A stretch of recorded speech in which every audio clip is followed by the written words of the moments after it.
ગત ચૂંટણીમાં વડોદરામાં ભાજપે ઐતિહાસિક જીત મેળવી હતી અને આ વખતે એ રેકોર્ડ તોડી ગુજરાતમાં નંબર 1 બનવાનો અમારો સંકલ્પ છે।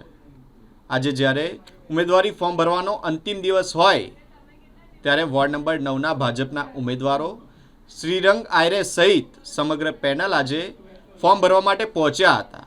જૂની કલેક્ટર કચેરી ખાતે પોતાના જનસમર્થકો સાથે પહોંચી ઉમેદવારી નોંધાવી અને જીતનો વિશ્વાસ પણ વ્યક્ત કર્યો છે।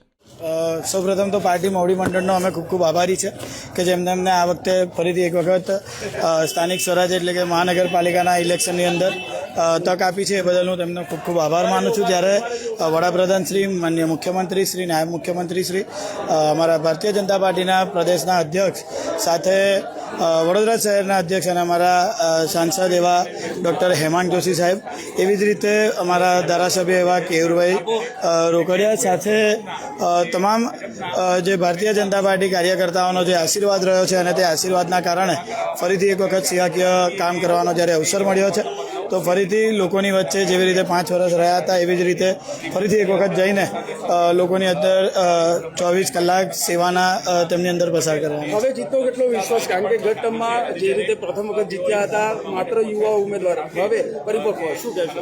પ્રથમ વખત જીતીને ગુજરાતની અંદર પ્રથમ રહ્યા હોય તો આ વખતે બીજી વખત લડીએ છીએ, એટલે આ ગુજરાતની અંદર ફરીથી જે બનાવેલો રેકોર્ડ છે એ તોડવા માટે ફરીથી આવ્યા છે। આ દીકરો નથી, આ મારા વિસ્તારનો દીકરો છે, મારો દીકરા કરતા, અને ભારતીય જનતા પાર્ટી પણ એને દીકરાના સ્વરૂપમાં રિપીટ કર્યા છે। ત્યારે 100% વડોદરા શહેરની અંદર તો પ્રથમ આવીએ છીએ, પણ અમારો પ્રયાસ એવો હશે કે ગુજરાતમાં અમે પ્રથમ આવીએ, એટલે રેકોર્ડ તોડશે 1000%। ભારતીય જનતા પાર્ટીએ ફરી એકવાર મને તક આપી છે અને ગયા વખતે તો જીત્યા હતા પણ આ વખતે જંગી બહુમતીથી 76 સીટ જીતવા માટે અમે લોકો મક્કમ છીએ।